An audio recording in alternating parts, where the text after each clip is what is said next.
Asianet star singer. അപ്പൊ എത്ര മാസമായി ഇപ്പൊ അതൊന്ന് പുറത്തോട്ട് വന്നിട്ട്? പുറത്തോട്ട് വന്നിട്ട് ഏകദേശം ഒരു വർഷമായി. റിലാക്സ്ഡ് ആയി, അത് കംപ്ലീറ്റ് ആയി. റിലാക്സ്ഡ് അങ്ങനെയൊന്നുമല്ല, അല്ല, ആ കുറെ മാറ്റങ്ങൾ ഉണ്ടായിട്ടുണ്ട്. ആ ഒരു ഡെയിലി റുട്ടീൻ മാറി നമ്മള് നമ്മുടെ റുട്ടീനിലോട്ട് തിരിച്ചു വന്നു. ഷോസിന്റെ കാര്യങ്ങളും ജീവിതം ഒരു സ്നേക്ക് ആൻഡ് ലാഡർ പോലെ ഇപ്പൊ പോയിക്കൊണ്ടിരിക്കുകയായിരിക്കും അല്ലേ? പെട്ടെന്ന് ഇങ്ങനെ വന്ന് പിന്നെ ഒരു ലാഡർ കയറി സ്റ്റാർ സിംഗറിലോട്ട് വന്ന് പിന്നെ അവിടെ നിന്ന് അങ്ങനെ ഒരു ആ മാറ്റത്തിനെ എങ്ങനെയാണ് വിലയിരുത്തുന്നത്? ഭയങ്കര ടഫ് ക്വസ്റ്റ്യൻ.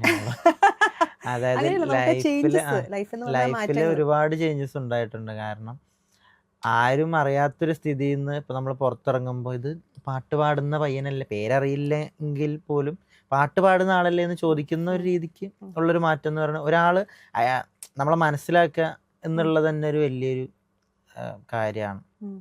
അല്ലെങ്കിൽ നമ്മളൊരു പാട്ട് കേൾക്കുന്നുണ്ട്, നമ്മൾ അറിയുന്നുണ്ട്, നമ്മുടെ കാര്യങ്ങൾ അറിയുന്നുണ്ട്, പാട്ട് ഇഷ്ടമാണ് എന്നൊക്കെ കേൾക്കുന്ന തന്നെ വലിയൊരു ഭാഗ്യം. പിന്നെ ഫിനാൻഷ്യലി വ്യത്യാസങ്ങൾ വരുന്നുണ്ട്.